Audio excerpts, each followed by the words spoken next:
Bonjour à tous, bienvenue dans ce nouveau Radio Survie. On a réintégré le décor classique. Alors vous avez vu dans le titre, on va parler des principales erreurs commises par nos amis qui découvrent le domaine, par les débutants. Alors il y en a sûrement d'autres, mais je vais vous donner celles qui me sont venues à l'esprit, celles qui me paraissent les plus marquantes. Juste avant, forcément, puisqu'on est sur ma chaîne, je vous reparle encore un peu de mon livre.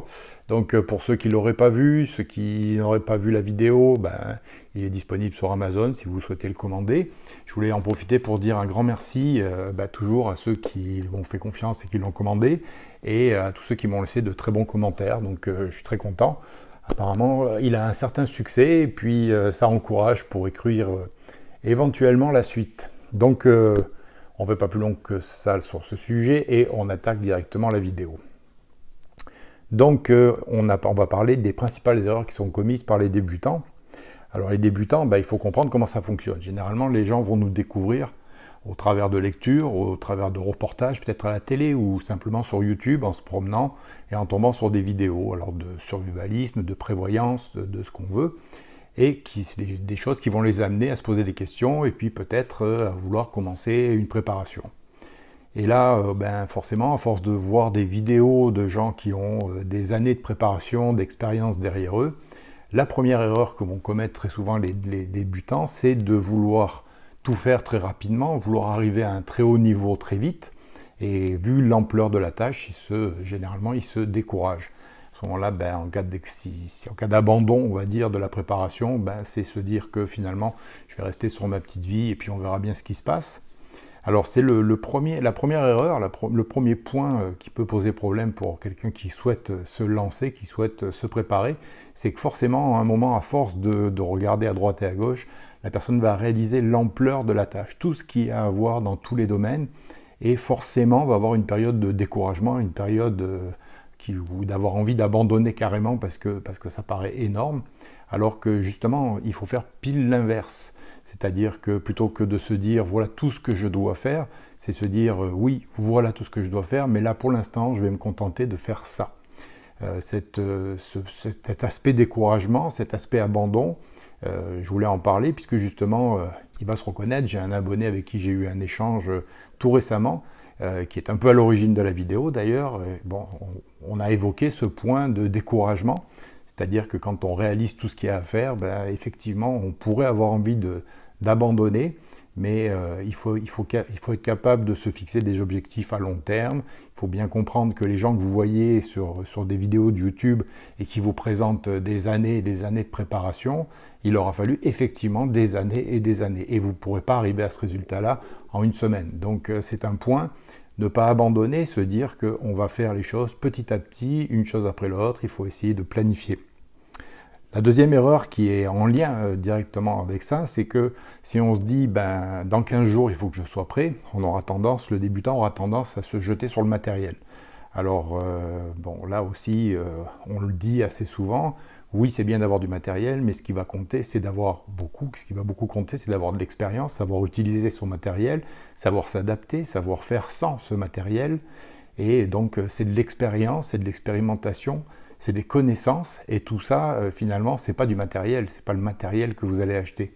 Donc deuxième erreur, c'est de se dire il me suffit d'acheter du matériel pour être préparé, ce qui est complètement faux. Vous avez beau avoir du matériel, si vous ne savez pas vous en servir, ça n'ira pas très loin.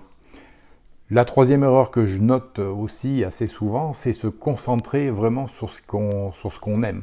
C'est-à-dire que si on est un amateur de bushcraft par exemple, c'est orienter sa préparation sur le couteau de bushcraft, le sac à dos, la toile de tente, etc. Et oublier tout ce qui est qui nous intéresse moins, mettre tout ce qui est moins passionnant de côté. Alors ça, c'est une erreur d'avoir une espèce de préparation, donc je l'avais expliqué dans un Radio Survie, non pas une préparation horizontale, mais préparation en silo, où vous êtes au top dans un secteur, mais complètement démuni pour le reste.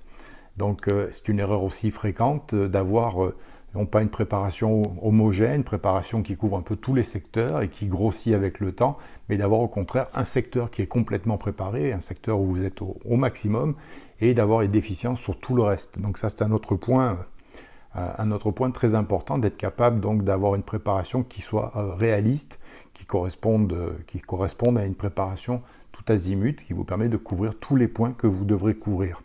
En même temps, ça sous-entend aussi avoir des objectifs réalistes. C'est-à-dire que vous n'allez pas chercher à avoir forcément 10 ans de bouffe.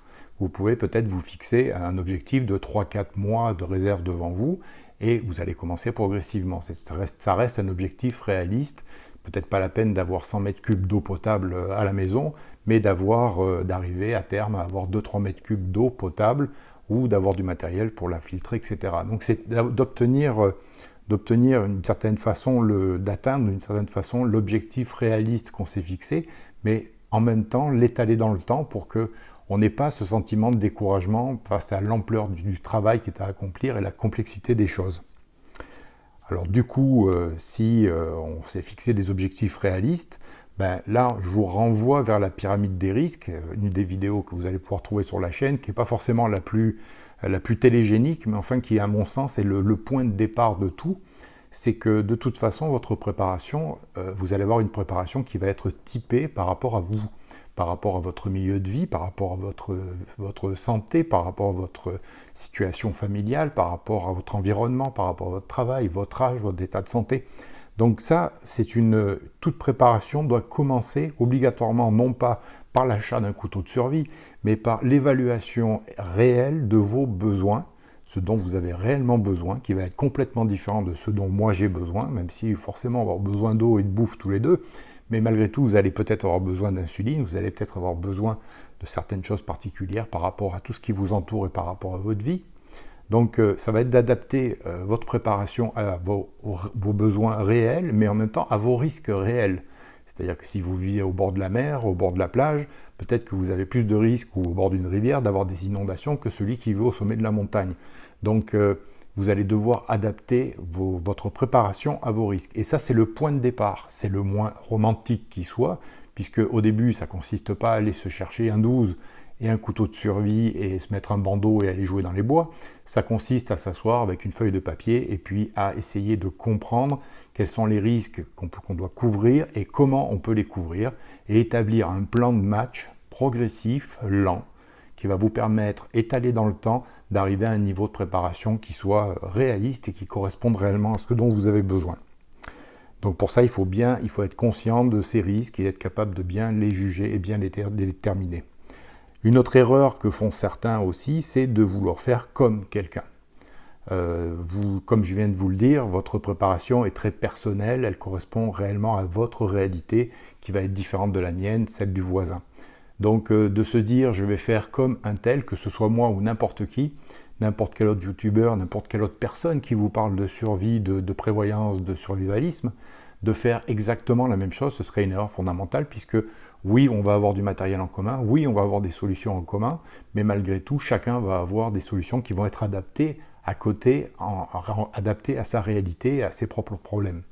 Donc déjà, si vous évitez ces erreurs-là, à savoir, pour récapituler, vous avez fait une bonne estimation de votre situation, que ce soit familiale, santé, âge, etc. Vous avez bien évalué vos risques. Donc, qu'est-ce qui peut vous concerner en particulier? Votre situation géographique, centrale nucléaire, effondrement, risque de tremblement de terre, j'en sais rien, vous pouvez passer tout ce qui peut vous concerner, donc vous avez bien évalué les risques. Ensuite, vous allez pouvoir établir un plan de match, et ce plan de match, ça sera de le faire avancer dans le temps de façon très progressive et à votre propre rythme. Ne vous fixez pas forcément comme objectif dans 15 jours d'avoir de la nourriture pour 2-3 ans, d'avoir de l'eau pour des années, d'avoir ceci ou d'avoir cela. Fixez-vous des objectifs réalistes au mois, aux 2 mois, aux 3 mois, aux 6 mois, 1 an, pour réussir à les atteindre sans vous décourager, sans vous démoraliser, et en vous disant toujours que oui, même si ça vous prend, même si vous ne pouvez faire que 3 mois, parce que malheureusement la situation devait se dégrader au bout de 3 mois, eh bien, ces 3 mois pendant lesquels vous aurez commencé votre préparation, ce sera toujours mieux que votre voisin à côté qui n'a peut-être jamais rien fait. Donc tout ce qui est fait, il faut, comme je vous l'ai dit dans une autre vidéo, celle où je parlais d'arrêter le survivalisme, tout ce qui est fait, il faut considérer, il faut regarder le verre à moitié plein et non pas le verre à moitié vide. Donc tout ce qui est fait, c'est un pas de plus dans le bon sens. Donc ne vous découragez pas, allez-y tranquillement, faites vos devoirs pour commencer, ne vous focalisez pas sur la carte bleue, sur la carte de crédit en vous disant je vais acheter ma survie, je vais acheter mes connaissances. Non, vous devez prendre le temps de faire les choses et avancer progressivement. Voilà, si vous avez d'autres points, d'autres erreurs que vous avez pu commettre quand vous avez commencé le survivalisme, eh ben, ne vous gênez pas pour aller le mettre dans les commentaires. Ça va être utile pour tout le monde, ça peut être utile, on peut en discuter. Et puis, ça se pourrait que ça soit le sujet d'un live, puisque ça m'a été proposé par le même abonné. Ça se pourrait que ce soit le sujet d'un live un jour avec des personnes que vous connaissez. Et puis, voilà, c'est tout. Donc, n'hésitez pas à mettez-moi des petits commentaires pour me dire si vous, de votre côté, vous avez fait des erreurs ou si vous avez vu des gens autour de vous qui avaient pu faire certaines erreurs, de manière à aider tout le monde à progresser, à avancer de façon positive. Merci à tous et à très bientôt.